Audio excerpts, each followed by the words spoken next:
and that she never saw Gowker. And here are her sheets on the couch to prove it. Trey had no new marijuana in his system. You heard from Dr. Burroughs-Beckham that it was in his urine, not in his blood. He had smoked in the past, but not in the past approximately 3 days, and certainly not that night.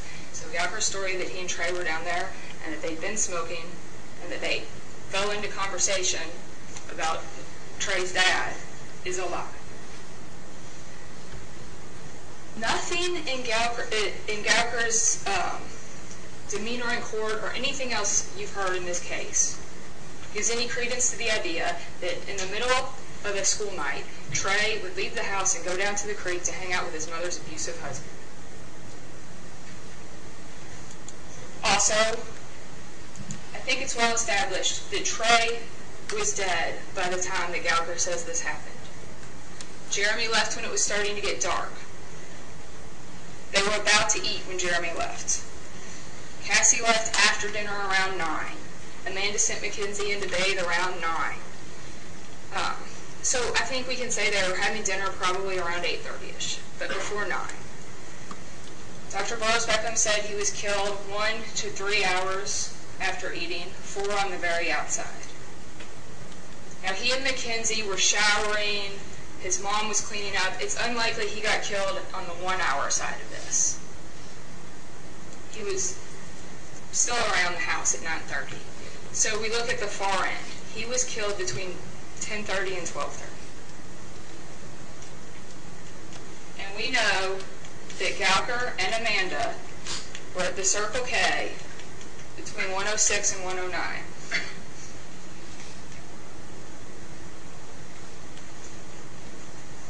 We also know that Gowker was wearing the same clothes the next day. There he is in the store. There he is the next day at the scene. Same clothes, 34 U of L jersey. Doesn't look like it's in the dumpster of a Mexican restaurant. You also know, because Gowker has told so many lies, he can't keep his story straight. Let's review his testimony at the trial as it relates to what happened in the murder. The details of the murder are important to you. Some shit I'm not able to see it, but I can see vividly. Like I remember it, a lot of, that shit that it doesn't matter. There's some shit I remember. What's the details you remember? I just remember that. Just a lot of shit. Just. Like what? There's some death stick, man. You want to hear that shit? Tell us what you remember. If you did this, it shouldn't be so hard. It's not hard. Tell us what you remember. It's being covered. Troy. That's it. That's what you remember. Yeah. See what happens when he has to testify about the details of the murder? He can't remember what he told the court the last time. He can't keep his story straight. And up till that point, Miss White had been leading him. Her questions had been, you told the court, didn't you? You told Detective Russ, didn't you? This was the first time she just let him ramble on. And he couldn't fill in the blanks. And did you notice that he accidentally said we? There was just some shit that we, and then he cut himself off. So this play is a lie. What does that do for this case? Gowker didn't do it by himself. So now we figure out who did. Just want to point out again that he accidentally said we when discussing the murder. Who committed it? Here's a timeline, because we've needed to fall back on those over and over in this case. Late 1980s, Gowker comes to Bim Drive.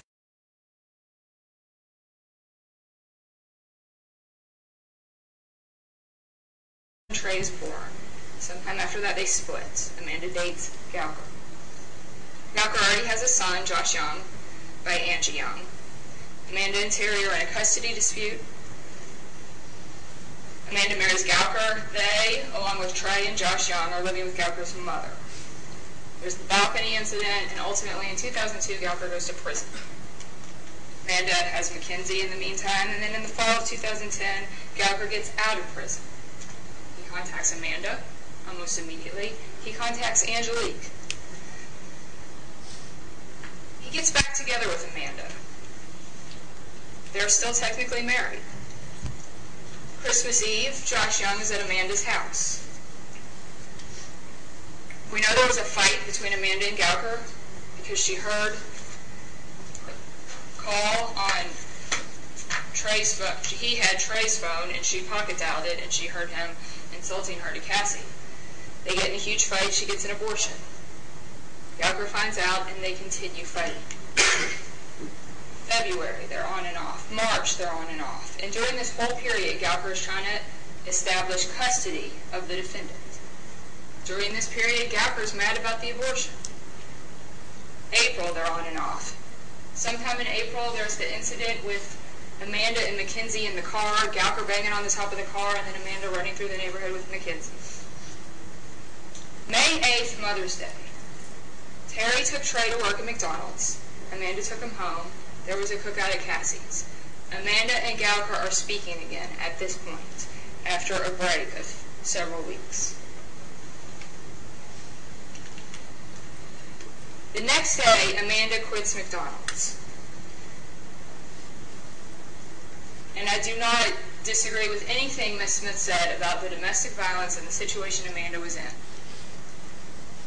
She quits McDonald's. She and Gowker are down smoking at the creek. The next night, Amanda has a cookout. Who's there? Cassie, John, their kids, the defendant, Amanda, Gowker, Trey, Mackenzie, Jeremy, neighborhood kids. And the fact that John can't remember which neighborhood kids has nothing to do with John's credibility. They were friends of Trey and Josh Young. There was no testimony that they were friends with John's kids. John had been in the neighborhood since April. They play basketball. They find a turtle. I do not think that Josh Gowker had the power to put a turtle at the creek and cause the kids to call him and John to come down to find the turtle.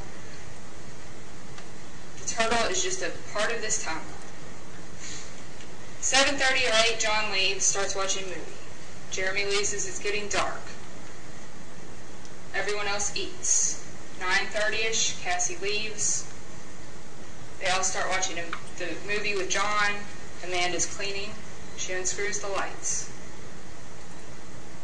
Mackenzie bathes. Trey showers. Gowker's back and forth between Amanda's and Cassie's while Amanda's cleaning. Cassie takes her medicine at 9:30. 10:30, John goes to bed. Around 10:30, Jeremy calls Amanda. Here's a male in the background. So we can assume that Amanda is with Gowker at that point. Trey comes outside, sees his mom, and goes back in. At some point, Gowker is at Cassie's, taking too long. He's down there getting his clothes, his toothbrush, whatever. They get in a fight, and Amanda ends up with those bruises that she calls hickeys. Presumably, Cassie and John are already asleep by this point. And sometime during this portion of the timeline, Mackenzie sees Trey leave. We have the bedroom, Circle K bedroom portion of the night. Amanda says she watches TV for a while after Gowker falls asleep. She hears him snoring. At that point, doesn't know if he snores the rest of the night. It doesn't matter. Gowker says that Amanda falls asleep and then he goes out to the couch to play video games. We've already established that's a lie. It has been far more than 4 hours since dinner at this point. Trey is already dead. Cassie is woken by Josh Young. She's woken by Josh Young again. She's woken again with Gowker. That's when she gets up. Because yes, she is in a relationship of some sort with Gowker at that point. When Young is waking her up and saying, I killed Trey, you need to help me, she's saying, I'm sleeping, go away. But when it's Josh Gallagher who wakes her up, she gets up. Cassie drives Young to the dumpster.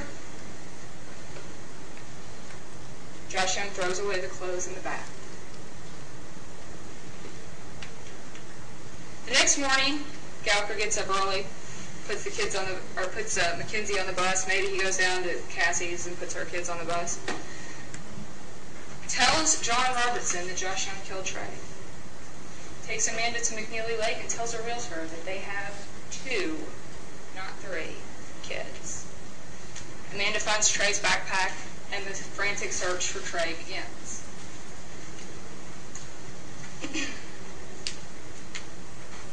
The police come. Detective Russ interviews Terry, the father of the victim. They've established at this point that Trey is down there. While he's interviewing Terry, Detective Maroney is interviewing Amanda and Gallagher.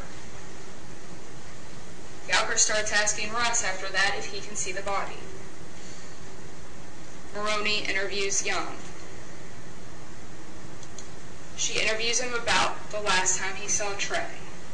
He says he took a shower. He changed back into real clothes.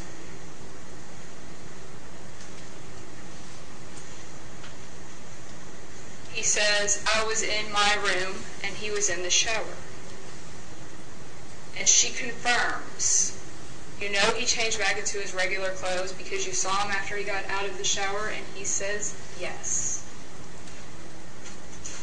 This is interesting because everybody else remembers that the defendant left the cookout with Cassie as Mackenzie was going into her bath, which she took before Trey's shower. So the defendant could not possibly have seen Trey come out of the shower. How does he know that he changed back into real clothes? Because he saw him in real clothes when they snuck out together later that night.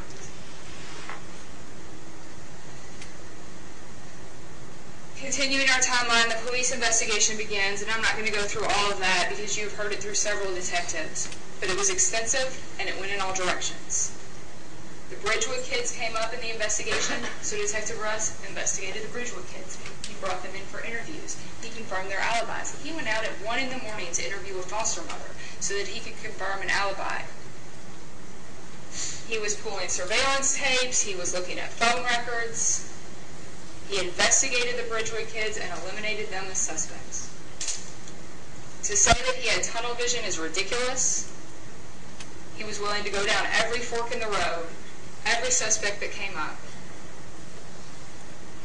and to rule out people that he initially thought were suspects when the evidence dictated.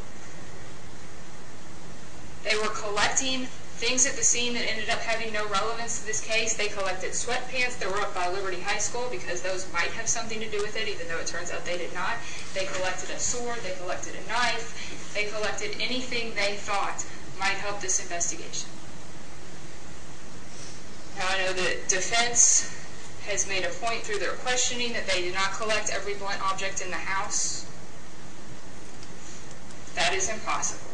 You cannot collect every blunt object in the house. Detective Russ told you why he eliminated those things from collection. The light pipes were hollow.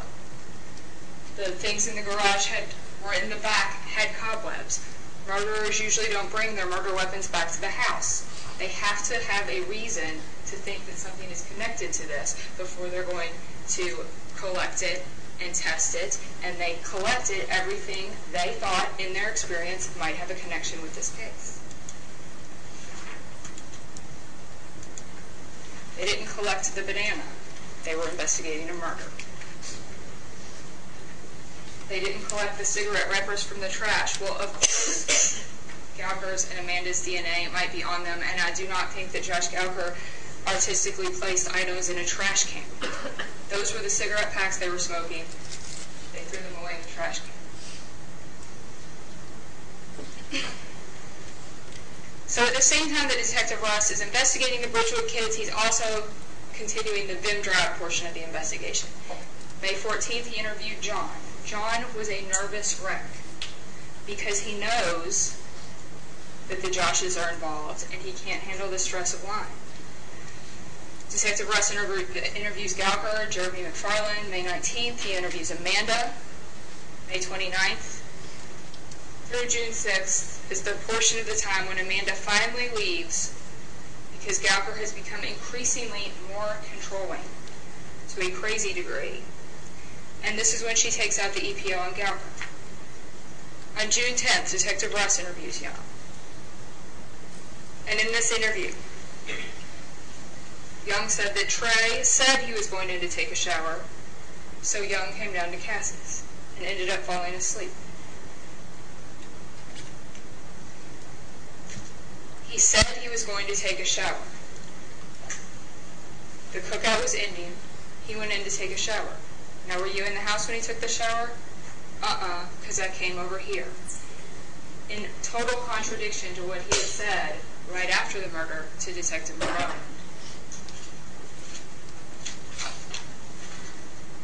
He mentions in this interview that he knows that Amanda and his dad were together the whole night and that they went to the gas station. Because Young and Gallagher have been talking about this. They've been planning this. He mentions that his relationship with his dad is tight. June 18th to 21st, Gallagher and Young flee south.